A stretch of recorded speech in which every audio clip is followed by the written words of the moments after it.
Kasi since first time ko nga nag-bid nun, kahit yan multiple times na ako nanalo. Tama diba? Parang 3 beses ako. Twice pa? Twice ako nanalo dun. Meron, sa in-explain mo siya sa akin na meron iba't ibang klaseng bidding doon, di ba? Depende dun sa property. Parang iteration nung kaya rin yung condo or yung house or lot na yun, di ba? So, bakit yung pinaka-last na part dapat ang chine-check? Hindi ko na-gets yung tanong. Di ba may may first, second, third bidding, di ba? Para sa isang unit. So, may percent pa si Pag-ibig dun, di ba, na kailangan mong bayaran. Tama ba? Yung pag-explain mo sa akin. I think you're referring to the bid bond. Yung 5% na bid bond. So, kasi meron 3 bidding process si Pag-ibig. Yung first bid, second bid, at saka, auction. They call it auction. First auction, second auction. Tapos yung third, yun na yung negotiated sale. Yung first and second auction, kapag nanalo ka, you have to pay for 5% bid bond. So, it represents as the down payment for the property since nilabas siya sa public ng fresh pa kasi first and second bidding yun eh. And mas mahal. I mean, yung discount niya mas maliit lang. So, yung negotiated sale, yung nakuha nating property, negotiated sale yun. So, ibig sabihin, yun na yung last, kumbaga after ng first at second auction, walang bumili. So, yung third is negotiated sale na.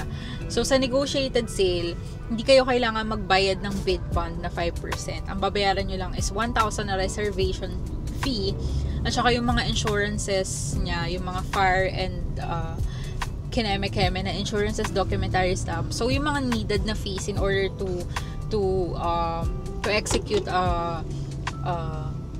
deed of sale, ganyan, and everything that is needed para lang maka-move in document and legal wise, yun.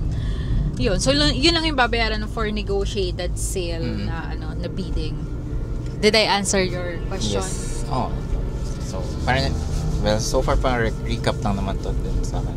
Kasi since wala akong background talaga sa mga ganyan, tsaka ang diskarte na naman is parang hindi tayo masyado mag-check sa mga banks. Kasi di ba parang mas mahal kasi yung comparison sa banks versus Pag-ibig, di ba? So, papasok ang tanong ko na in terms of housing loan or actually kahit car loan or parang remittance pa tawag. Multi-purpose loan. Salary loans, multi-purpose loans. Much better ba yung terms ng Pag-ibig compared sa other banks? I think we should focus sa housing loan. So, disregard natin yung car loan, salary loan kasi wala namang ganun sa Pag-ibig. So, ang meron lang sa Pag-ibig is may salary loan sa Pag-ibig pero we're talking about the housing. So, let's focus on the housing loan. So, ang question is, which is better sa housing loan? Si bank ba or si Pag-ibig? I guess depende. Kasi meron silang pros and cons both. So, si Pag-ibig, ang pros niya is longer payment term. So, mas magaan kasi syempre, the longer the term, the lower the monthly amortization. So, reverse naman yun kay bank, which is the shorter the term, the higher the monthly amortization. Kasi diba si bank, maximum is 20 years ata. Sa land bank, 20 years. But for other banks, 15 years lang ata yung maximum nila. So, I'm not sure, but naglalaro lang sa ganong range. So, si Pag-ibig kasi is 30 years. So, stretch ng malala yung monthly amortization mo. However, the longer the term, the higher the interest. Siyempre, mas mahabang panahon kang nagbabayad, mas malaki yung tubo mo. So, yun naman yung kabaliktaran ni bank. So, when it comes to the down payment, yun, si Pag-ibig is, ang nire-require lang niya is yun sa first and second auction is 5%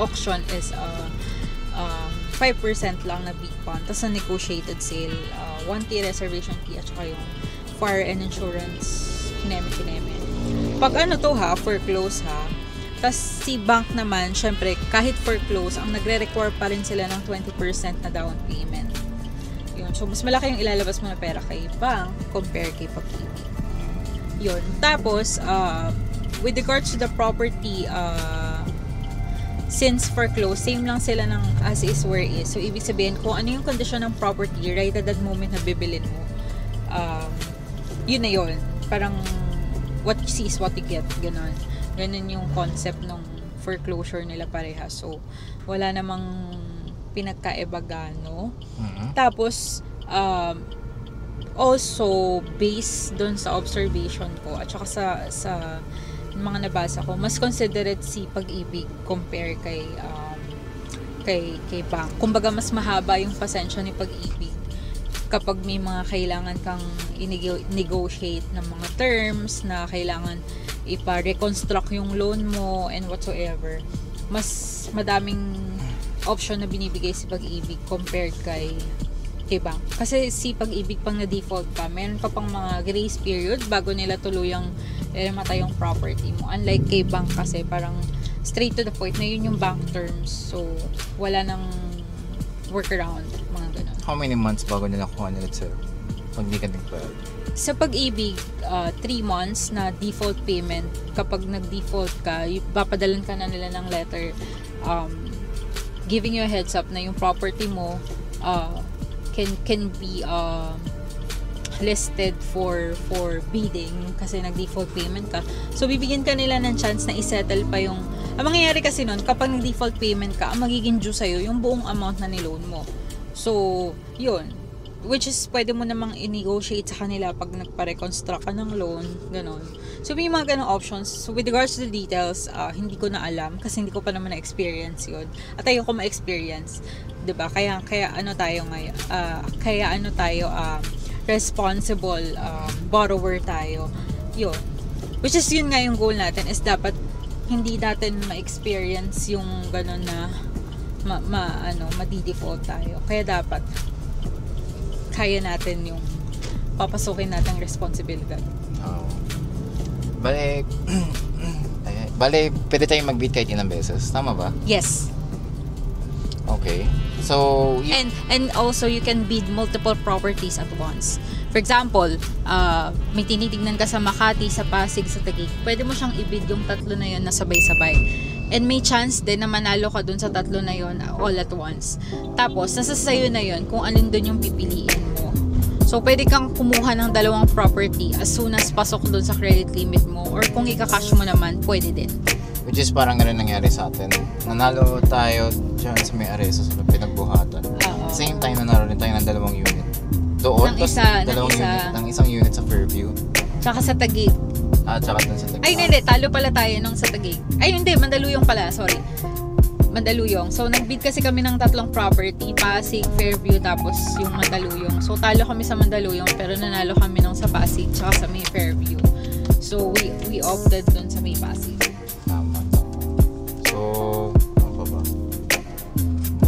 So far okay na. Hindi naman mga usual questions ko before.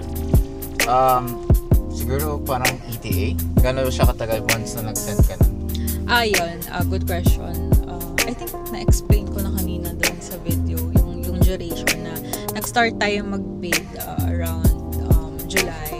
Tapos... Pero it's different from time to time, diba? Oo. Well, yung from bidding at saka doon sa pag-a-announce na nanalo ka, fix yun. Kasi may schedule si Pag-ibig kung kailan yung start ng bidding, kailan deadline, at saka kailan yung opening ng bidding. So, yun, on time yun. With regards, magkakatalo yan yun dun sa pag-e-evaluate ng borrower. Kasi, hindi naman porket ikaw yung nanalo sa bid. So, syempre, maglo-loan ka, hindi naman yun approve agad. It will still undergo review. Yes, review, evaluation, ng credentials mo. So, it's still discretion ng Pag-ibig kung magkano yung ipapaloan niya sa'yo or kung qualified ka ba to avail yung housing loan. Kasi di ba may mga requirements sila at least 24 months na naguhulog, ganyan. Tapos, yung salary range mo, kailangan pasok siya dun sa inuutang mo. Kasi baka ang niloloan mo is 5 million pero yung sahod mo 30,000 per month. So, paano mo mahuhulugan yung monthly nun? So, may mga ganong assessment. So, ayun. So So ayun, it's still discretion ng Pag-ibig kung magkano yung papaloan sa'yo. Yun, and then dun siya magtatagal yung evaluation. Parang yung sa atin umabot ng 30 working days ba? 30 working days yung standard kasi, pero It feels like 1 quarter. kasi working. So ibig sabihin calendar days. So hindi kasama yung mga holiday, weekends. I-skip niya yung bilang doon. So nung time kasi natin, marami atang holiday na Ayun time. pala, tapos check your emails and all. With regards to yun, isa pa yun.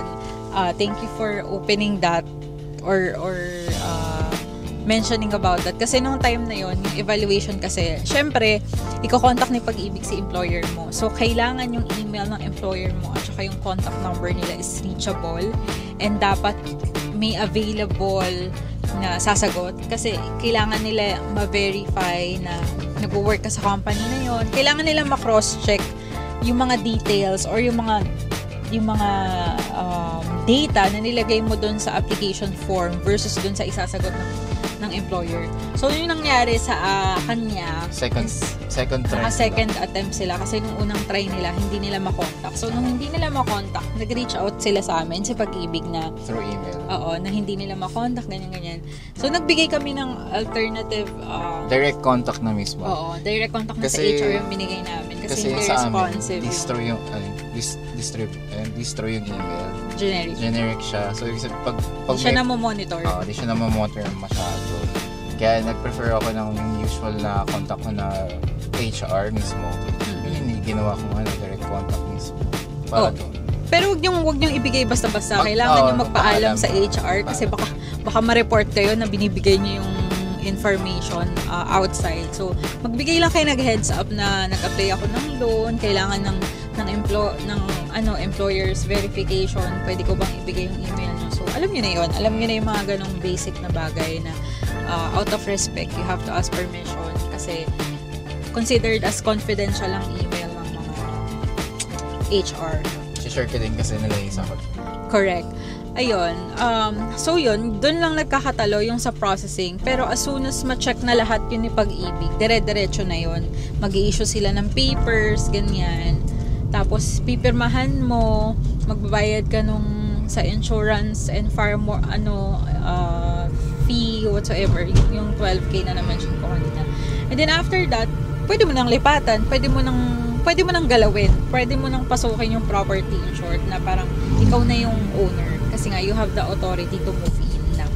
So actually mabilis lang siya if titingnan mo yung timetable kasi nag-start kang mag-bid July, tapos September nanalo ka, tapos September to November yung September to November first week yung evaluation. Tapos after nun, i-email ka ulit nila to sign the property. So technically nagre-range siya ng 4 to 5 months from the bidding to receiving the authority to move in. Estimate lang naman. Yeah, pero case to case. Okay. Case to case. Bale, tama dear, no? Much better na gawin to pupunta sa on-site. Kasi di ba may dalawang locations ka? Yung isa yun sa Misho, tapos yung isa naman sa Ayala Mas Manila Bay. Kasi yung naabutan mo is only doon sa show, di ba? Yes, Tama. correct. So ako kasi naabutan ko pareho. Nag-send ako ng papers on both locations. Pero yung pagkuha ko ng mga gamit at ay mga papers is nasa Manila Bay. Hindi, ano nila yan? Sorry, just to cut you off. Ano na nila yon, protocol na nila. Kasi parang nagkaano na sila, what do you call that? Yung nagdi-divide na sila ng responsibility na kapag bidding, hulugan ng bidding, dito sa show ang main. Tapos kapag magpapipirma na ng documents, doon na sa Ayala Malls, Manila Bay. Pero pwede kasi ka rin magbigay doon sa Ayala Malls. Pwede ka pa din magbigay kasi nandun din siya sa list. Pero nung time kasi natin, wala pa yung, hindi ko sure kung wala pa or hindi lang tayo aware na pwede din. So ganun. Parang kinakat lang nila yung yung dinidivide lang nila yung Feeling din kasi natin na minumove na nila yung mga services doon sa Manila to Manila Bay. pay. Kasi nga, hindi kasi dun sa Mazda. Oo, yun pa. Lalo na, kasi ako, yung ginawa ko siya galing ng office. So, dala kasi yung car namin. So, ang hirap kasi mag-park doon. As in, siksiga, tapos maghihintay ka pa. Pero yung pagpasa mo ng requirements, wala pang 5 minutes. Wala pang 5 minutes. Kasi parang 1 minute lang nilagay lang Technically, lalagay mo lang siya sa box. Alam mo yung parang kang naguhulog ng raffle entry. Ganun lang talaga siya. As in, pagpunta mo doon, hulog mo lang. Sulat mo lang yung pangalan mo. Alis ka na. Mas matagal pa yung paghahanap ng parking. So, ayun. Kaya, tsaka alam ko, meron, di ba yung last nating visit is meron ng online? Oo, yun. I think yung online is ngayong year lang na implement. So, never tried. Oo. At I think ginawa yun kasi nga para maging Ma-avoid paperless na siya. Kasi feeling ko na nung habang tumatagal yung sa bidding, sobrang daming papel. Kasi kada property, ilang papers yung kailangan mong i-fill out tapos lalagay mo sa envelope. Paano kung maraming mag-bid? So, sa isang bidding period lang na 5 days, ilang box na yun na-accumulate nila. So, what if tumagal ng buwan, tumagal ng taon? So, feeling ko na-determine nila na parang sobrang daming clutter. So, sobrang daming kalat at papel. So, ayun, nag-paperless na sila. So, you can bid na online, which is super convenient.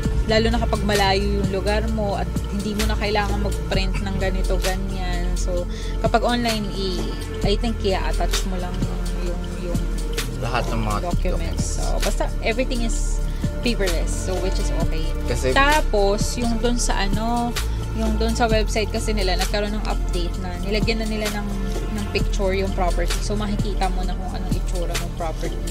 Pero, yung iba doon is yung labas lang.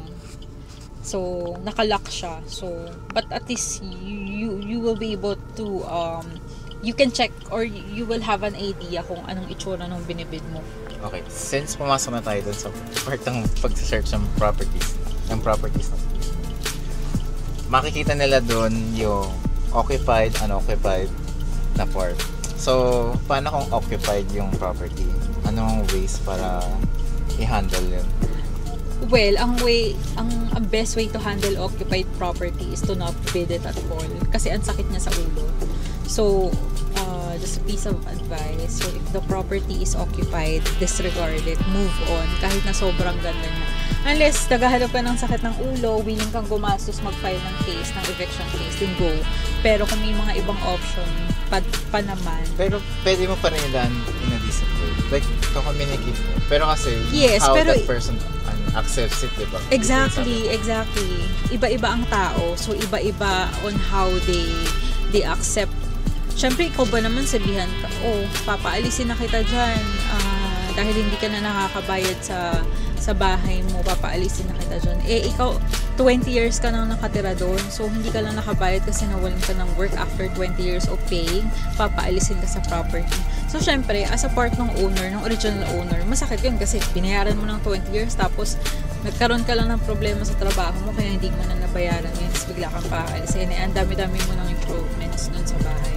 So, which is valid, naiintindihan. However, at the end of the day, default pa din sila. So, subject for pa din yung property. Pero yun nga, like what I said, iba-iba ang tao. Depende sa kanila kung paano nila i-accept yun. Okay, may tanong pa ako. So, yung next question ko daming kasi... tanong? Sorry, may question pa ako. Hindi naman officially kung ano nakita na doon sa may pag-ibig online na occupied is talagang occupied. Totoo, di ba? Exactly. And best way to handle the other is way occupied. around as well. Kasi hindi porket nakalagay doon na unoccupied is unoccupied talaga siya. Kasi minsan yung status ni pag-ibig doon sa website, it's like 3 to 4 years ago. So a lot can happen in 1 week. So pwedeng mag-squat doon in 1 week nang hindi aware si pag-ibig. Mga ganun. So better to visit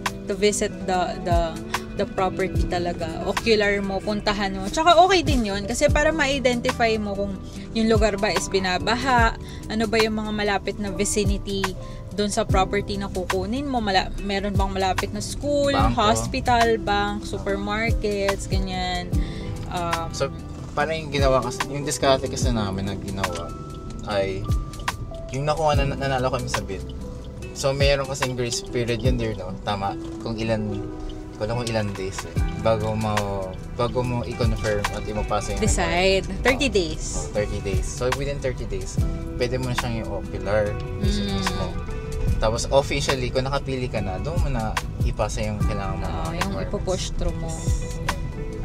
I think parang yun yung best way. Kasi mas mahirap yung yung namimili ka pa lang, tapos tsaka ka pa lang mag-risk na magbigay ng requirements.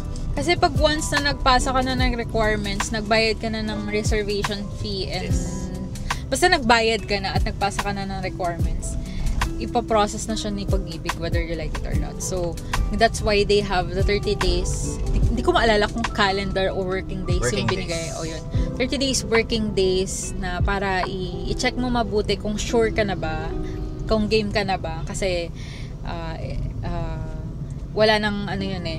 Tsaka yung part na yan, you can never go back. Yung part na merong tao dun sa, kaya ang occupied siya, walang control si Pag-ibig dun. It's between you na tsaka yung current settler doon. Oo, yung bali ikaw na yung kasi nga since binili mo siya ng as is where is, kung may nakatara doon, ikaw yung magpapaalis doon, ikaw yung magfa-file ng case, ikaw yung makikipag-usap. Basta yung social labas, part ng para maging si decent yung movement mo, hindi na part si Pag-ibig. Hindi na niya problema yun. So ikaw na magsasagot noon. Kaya that's why I mention masakit sa ulo. So kung meron kang makikitang unoccupied at na-confirm mong unoccupied, yun na lang kesa occupied. If meron na post naka-post nun sa Homebodies, yung pinakita ko sa iyo. Parang journey niya ng getting foreclosed mabilis nga nakuha foreclosed asset.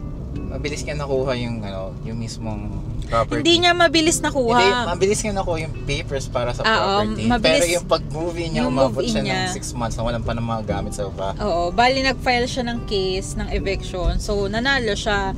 However, bago umalis yung initial, yung owner, sinira yung bahay. So, yung mga wiring, tinanggal, yung gate, sinira, yung mga bintana, tinibag. Basta lahat ng mabakal. Lahat ng improvement na ginawa nila, technically inalis niya. So, yun. So, masakit sa ulo, nakaka-stress siya. Rather than parang gagawin nila is minor improvements or renovation, naging major siya. Oo, naging kasi pati yung gate wala eh. As in, wala lahat. Gate. Limas siya. Kasi yung wiring lang. Tapos yung metro ng tubig kinuha, yung mga ganun ba, yung metro ng kuryente kinuha. So masakit siya sa ulo. That's why it's a no-no. If possible na ma-avoid mo, avoid mo. Yon. Anything else? Wala lang questions kasi ayun nga, kasi ako wala talagang hindi ako bukas ang aking pag-iisip sa hanap ng parang mga ganyan mga investments. Tsaka mas lang mga financial things. Kasi nga, ang alam ko lang is gadgets, computer, at yun lang. So, good thing meron akong asawa na accountant na bukas sa mga ganyan. Okay na, wala na ang question. Okay, good. So, we are ending this vlog na kasi ang dami na naming sinabi. So, sana may napulot kayong aral. So, kung may aral, sana may napulot kayong tips from us, and if you have further questions, pwede nyong i-comment down below and I'll do my best to answer it. So, yun lang. See you on our next vlog. Bye-bye!